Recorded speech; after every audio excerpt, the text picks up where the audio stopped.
Hello అండి. అందరికీ నమస్కారం. Welcome back to our channel.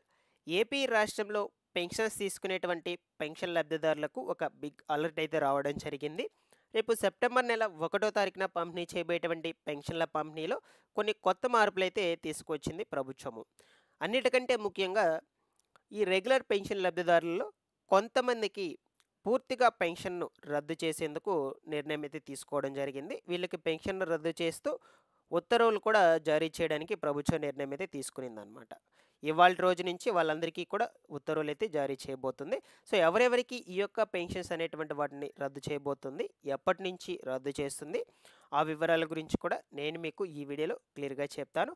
So, దాని తర్వాత వచ్చేసి ప్రభుత్వం మనకు రేపు ఆగస్టు 15వ తారీఖు నుంచి పెన్షన్స్‌కి సంబంధించి అంటే కొత్త పెన్షన్‌లకు సంబంధించి గ్రీవెన్స్ పెట్టుకునేందుకు గ్రీవెన్స్ అంటే ఎలా అంటే మనకు పెన్షన్‌లో ఎటువంటి సమస్యలు ఉన్నా సరే మీరు ఆ యొక్క మనమిత్ర యాప్ ద్వారా గ్రీవెన్స్ అయితే పెట్టుకోవచ్చనమాట. మీరు ఈ యొక్క సచివాలయం దగ్గరికి వెళ్ళకుండా.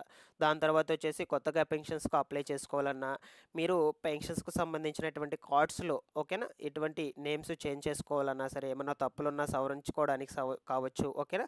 సో, ఎటువంటి సమస్యకైనా సరే మీరు ఈ యాప్ ద్వారా గ్రీవెన్స్ అయితే పెట్టుకోవచ్చనమాట. సో, ఈ యొక్క విధానాన్ని మనకు రేపటి రోజు నుంచి అమల్లోకి అయితే తీసుకురాబోతుంది. దీనికి సంబంధించి కొంచెం బ్రీఫ్‌గా ఇన్ఫర్మేషన్ అయితే చెప్తాను మీకు. ప్రతి ఒక్కరు కూడా ఇన్ఫర్మేషన్ అందరికీ కూడా షేర్ చేసి ఈ వీడియోకు ఒక చిన్న లైక్ చేయండి. అదేవిధంగా ఫస్ట్ టైం ఎవరైతే ఛానల్‌ని విజిట్ చేయడానికి వచ్చారో ప్రతి ఒక్కరు కూడా ఛానల్‌ని సబ్స్క్రైబ్ చేసుకునేసి పక్కనే ఉన్నటువంటి బెల్ ఐకాన్‌ని క్లిక్ చేసి ఆన్‌లో అయితే పెట్టుకునేసేయండి. సో, మీకు ఎటువంటి డౌట్స్ ఉన్నా సరే కామెంట్ సెక్షన్‌లో కామెంట్ పెట్టండి. మీరు కామెంట్ పెట్టే దగ్గర హైప్ అనే బటన్ అయితే ఉంటుంది. హైప్ మీద కూడా క్లిక్ చేసి ఈ వీడియోకు హైప్ అయితే ఇవ్వండి. లేట్ చేయకుండా టాపిక్‌లోకి గనుక వచ్చేసినట్లయితే, సో, ఈ వీడియోలో వచ్చేసి మీకు 2 టాపిక్స్ గురించి అయితే ఎక్స్‌ప్లెయిన్ చేస్తాననమాట. మొట్టమొదటిగా వచ్చేసి మనకు రేపు సెప్టెంబర్ నెల పెన్షన్‌లకు సంబంధించి అయితే అప్డేట్స్ అయితే వచ్చాయని చెప్పాను కదా! సో, వాటి గురించి అయితే చెప్తాను. సో, మనకు ఈ యొక్క రెగ్యులర్ పెన్షన్స్ తీసుకునేటువంటి వాళ్ళందరికీ సంబంధించి ఒక బిగ్ అలర్ట్ అయితే రావడం జరిగింది. వీళ్ళలో కొంతమందికి పెన్షన్స్‌ను పూర్తిగా రద్దు చేస్తూ నోటీసులైతే జారీ చేయబోతున్నారనమాట.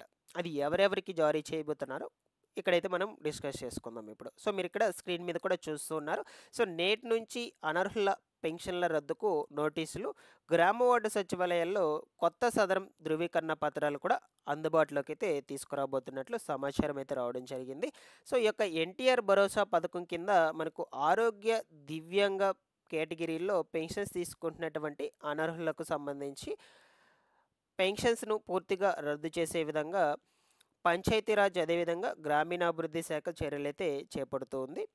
ఈ ఏడాది జనవరి నుంచి మనకు ఇప్పటి వరకు చేపట్టినటువంటి తనిఖీల్లో అనర్హులుగా గుర్తించినటువంటి వాళ్ళందరికీ కూడా నోటీసులైతే జారీ చేసి వీళ్ళకి కంప్లీట్‌గా పెన్షన్ అయితే రద్దు చేయబోతున్నారనమాట. సో, మనకు ఈ సంవత్సరం జనవరి నుంచి కూడా ఈ పెన్షన్‌లకు సంబంధించినటువంటి తనిఖీలైతే జరిగాయన్నమాట. దివ్యాంగ పెన్షన్‌లకు సంబంధించి. సో, చాలామంది కూడా నేను ప్రీవియస్ వీడియోస్‌లో కూడా చెప్పాను. మీకు నోటీసులైతే ఇస్తారు. ఆ నోటీస్‌లో అలర్ట్ చేసినటువంటి హాస్పిటల్‌కి వెళ్ళి, సో, ఆడిట్‌కి వెళ్ళి ఆ డాక్టర్ దగ్గర మీరు రీవెరిఫికేషన్ అయితే చేపించుకోవాలన్నమాట. ఎవరైతే రీవెరిఫికేషన్స్ చేపించుకుంటారో సో, అందులో కొంతమందిని ఓకేనా అనర్హులుగా గుర్తించి వాళ్ళందరికీ కూడా ఈ యొక్క ఉత్తర్వులైతే జారీ చేయబోతున్నారనమాట. అర్హత కలిగినటువంటి వాళ్ళైతే ఓకే. వాళ్ళందరికీ కూడా పెన్షన్స్ రెగ్యులర్‌గా అయితే కంటిన్యూ అవుతాయన్నమాట. ఎవరైతే అనర్హులుగా గుర్తించుంటారో వాళ్ళందరికీ కూడా కంప్లీట్‌గా పెన్షన్ అయితే రద్దు చేసేస్తున్నారు.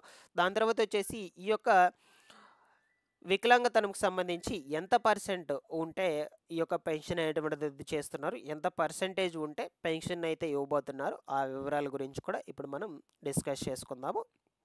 ఈ ప్రక్రియ వచ్చేసి మనకు ఇవాల్టి రోజు నుంచి ఈ నెల 25వ తారీఖు వరకు అయితే జరుగుతుందండి. ఈ నెల 25వ తారీఖు వరకు పెన్షన్స్ రద్దు చేస్తూ అందరికీ కూడా ఉత్తర్వులు అయితే జారీ చేస్తూ ఉంటారు గ్రామ వార్డు సచివాలయం అధికారులు.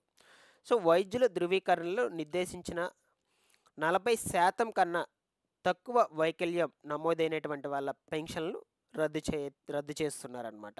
ఎవరు పెన్షన్‌లు రద్దు చేస్తున్నారంటే, వాళ్ళు వైద్యులైతే మీకు ఈ యొక్క వెరిఫికేషన్స్ చేశాక, అన్ని టెస్టులు అనేటువంటి వాటిని చేశాక, మీకు ఒక సర్టిఫికేట్ అయితే ప్రొవైడ్ చేస్తారనమాట. సో, ఆ సర్టిఫికేట్‌లో 40% కన్నా మీకు ఈ యొక్క వికలాంగతనం తక్కువ ఉన్నట్లయితే వాళ్ళు కానీ అక్కడ సర్టిఫికేట్లు మెన్షన్ చేసి మీకు సర్టిఫికేట్ కానీ ఇచ్చున్నట్లయితే వాళ్ళందరికీ కూడా పెన్షన్స్ అనేటువంటి వాటిని అయితే రద్దు అయితే చేయబోతున్నారనమాట. 40% కంటే ఎక్కువ వైకల్యం ఓకేనా, ఉండి తీవ్రమైనటువంటి అనారోగ్యం లేకున్నా 15,000 రూపాయలు పెన్షన్స్ తీసుకున్నటువంటి వాళ్ళకి సంబంధించి 6,000కు మార్చడం అయితే జరుగుతుందన్నమాట. 15,000 తీసుకుంటున్నారు మీరు ప్రెజెంటు ఈ యొక్క తీవ్రమైనటువంటి అనారోగ్యం కలిగి ఉన్నారని. సో, మీకు ఈ యొక్క రీవెరిఫికేషన్స్ చేశాక 40% కంటే ఎక్కువ వైకల్యం ఉండి తీవ్ర అనారోగ్యం, ఓకేనా, తీవ్రమైనటువంటి అనారోగ్యం లేకపోతే మీకు 15,000 రూపాయల నుంచి 6,000 రూపాయల పెన్షన్‌కైతే మారుస్తారు. అంతేకాని కంప్లీట్‌గా అయితే పెన్షను రద్దు చేయరనమాట. అదే అదే విధంగా దివ్యాంగులు కాకుండా 40% కంటే తక్కువ వైకల్యం ఉండి వృద్ధుల కేటగిరీలోకి వచ్చే వారికి 4,000 రూపాయల పెన్షన్‌లోకి చేర్చనున్నట్లు సమాచారం. ఓకేనా. సో, ప్రెజెంట్ వచ్చేసి మీరు దివ్యాంగ పెన్షన్స్ తీసుకుంటున్నారు. సో, 40% కంటే మీకు తక్కువ వైకల్యం అయితే ఉంది. సో, మీకైతే పెన్షన్స్ అనేటువంటిదైతే రద్దు చేయరండి. మిమ్మల్ని వచ్చేసి 4,000 4,000 పెన్షన్ల రూపాయల్లోకి అయితే మీకు మార్పు అయితే చేస్తారనమాట. ఇంక నుంచి మీకు 4,000 రూపాయల పెన్షన్ అయితే పంపిణీ చేస్తారు. సో, దీనికి అనుగుణంగా కొత్త సదరం సర్టిఫికేట్లు కూడా మీకు గ్రామ వార్డు సచివాలయంలో పంపిణీ అయితే చేయబోతున్నారు. దీని మీద నేను ఆల్రెడీ నిన్న ఒక వీడియో అయితే చేసి ఎక్స్ప్లెయిన్ చేశాను. ఛానల్ అయితే అప్లోడ్ చేస్తున్నాను. మీకు అందరికీ కూడా కొత్త సదరం సర్టిఫికేట్స్ అనేటువంటివి అయితే గ్రామ వార్డు సచివాలయంలో పంపిణీ అయితే చేయబోతున్నారు. మొత్తం కూడా చేంజ్ అయితే చేసేసుంటారు. సో, ఎవరికైతే ఈ యొక్క వైకల్యం వచ్చి 40% కంటే కంప్లీట్‌గా తక్కువ ఉండి ఎవరైతే పెన్షన్స్ తీసుకుంటూ ఉంటారో వాళ్ళందరికీ కూడా రద్దు అయితే చేయబోతున్నారు. సో, ఇక రిమైనింగ్ వాటికి సంబంధించి కూడా మీకైతే క్లియర్‌గా ఎక్స్‌ప్లెయిన్ అయితే చేశాను. ఇందులో ఏమైనా డౌట్స్ ఉన్నా సరే కామెంట్ సెక్షన్‌లో కామెంట్ అడగండి. నేను వెంటనే రెస్పాండ్ అయితే అవుతాను. ఓకేనా. సో, మీకు జో నోటీసులు జారీ చేసిన తర్వాత ఇక వచ్చే నెల నుంచి అయితే పెన్షన్ పంపిణీ అనేటువంటిది అయితే ఇవ్వరండి. పెన్షన్స్ అయితే ఇవ్వరు. ఓకేనా. ఇది గుర్తుపెట్టుకోవాలి మీరు. అలాగే మీకు రీవెరిఫికేషన్స్ కోసం నోటీసులు అయితే జారీ చేస్తున్నట్లయితే తప్పకుండా వెళ్ళి రీవెరిఫికేషన్స్ అయితే చేయించుకోండి. మీరు ఈ రీవెరిఫికేషన్స్ చేసుకుంటేనే మీకు పెన్షన్ వచ్చేది రానిది అయితే వాళ్ళు డిసైడ్ చేస్తారనమాట. అప్పటి వరకు మీకు పెన్షన్స్ అనేటువంటివి పెండింగ్‌లోనే పెట్టుంటారు. ఇవ్వరనమాట. ఓకేనా. ఇక్కడి వరకు అది క్లియర్ అని అనుకుంటున్నాను. మీకు అర్థమైందని అనుకుంటున్నాను. నెక్స్ట్ వచ్చేసి మనకు ఆంధ్రప్రదేశ్ రాష్ట్రంలో ఈ యొక్క ఎన్టీఆర్ భరోసా పథకం కింద పెన్షన్‌కు సంబంధించి గ్రీవెన్స్ నమోదు చేసుకునేందుకు ప్రభుత్వం అయితే అవకాశాలు కల్పిస్తుంది. కేవలం కొత్త పెన్షన్స్‌కు సంబంధించి గ్రీవెన్స్ అనేటువంటి వాటిని రేపటి రోజు నుంచి అంటే ఆగస్టు 15వ తారీఖు నుంచి మనమిత్ర యాప్‌లో సమస్యలను నమోదు చేసుకోవచ్చని సెర్ఫ్ అధికారులు అయితే ఈ విధంగా సమాచారం అయితే తీసుకురావడం జరిగింది. వాట్సాప్ గవర్నెన్స్‌లో భాగంగా ఈ అవకాశం అయితే కల్పిస్తున్నట్లు వాళ్ళైతే చెప్పారనమాట. పెన్షన్‌కు సంబంధించి ఫిర్యాదులను నమోదు చేసి అదేవిధంగా అవసరమైన పత్రాలను అప్లోడ్ చేయవచ్చు. దాని తర్వాత పెన్షన్‌లకు సంబంధించి ఏ సమస్య ఉన్నా సరే ఈ యాప్ ద్వారా మీరు ఫిర్యాదులు అయితే పెట్టుకోవచ్చనమాట. మనమిత్ర యాప్ ద్వారా ఫిర్యాదులు చేయడం వల్ల సమస్యలను త్వరగా పరిష్కరించడానికి అవకాశం అయితే ఉన్నట్లు చెప్తూ ఉన్నారు. పెన్షన్లకు సంబంధించి ఏవైనా సమస్యలు ఉన్నా సరే మీరు ఫిర్యాదులు చేసుకోవచ్చని చెప్పడం జరిగింది. ప్రభుత్వ కార్యాలయాల చుట్టూ అయితే తిరగవలసిన అవసరం అయితే ఉండదు. మీ యొక్క మొబైల్ ఫోన్‌లోనే ఈ యొక్క ఫిర్యాదులు పెట్టుకున్నట్లయితే వీలైనంత త్వరగా వాటిని పరిష్కరిస్తామని చెప్తూ ఉన్నారు.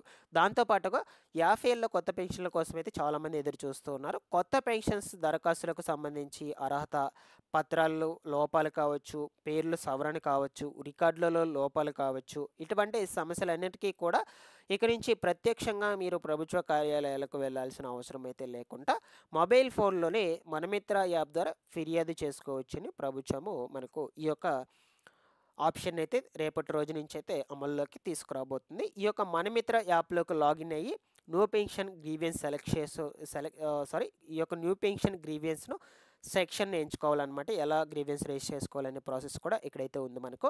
దాని తర్వాత ఆ సెక్షన్‌ని ఎంచుకోవాలి. సమస్యకు సంబంధించినటువంటి కేటగిరీని ఎంపిక చేసుకొని అవసరమైనటువంటి వివరాలను, పత్రాలను అప్లోడ్ చేసి సబ్మిట్ అయితే చేయాలన్నమాట. సో, నేను మీకు రియల్‌గా అయితే చూపిస్తాను ఎలా గ్రీవెన్స్ రైజ్ చేసుకోవాలనే విషయం గురించి కూడా ఇంకొక వీడియోలో క్లారిటీగా. సో, జస్ట్ అయితే మీకు చెప్తున్నాను ఇక్కడ ఆ యొక్క మనమిత్రలోకి వెళ్ళి ఎలా గ్రీవెన్స్ రైజ్ చేసుకోవాలి, ఎలా దరఖాస్తులు చేసుకోవాలి, ఆ వివరాలన్నిటి గురించి కూడా సెపరేట్ వీడియో అయితే చేస్తాను. మీకు క్లియర్‌గా మరొక వీడియోలో అయితే ఎక్స్‌ప్లెయిన్ చేయడానికి ప్రయత్నిస్తాను. మీరందరూ కూడా ఛానల్‌ని సబ్స్క్రైబ్ చేసుకునేస్తే రెగ్యులర్‌గా పెట్టేటువంటి వీడియోస్‌ని అయితే ఫాలో అయితే చేస్తూ ఉండండి. ఇందులో మీకు ఎటువంటి డౌట్స్ ఉన్నా సరే కామెంట్ సెక్షన్‌లో కామెంట్స్ పెట్టండి. Thanks for watching this one.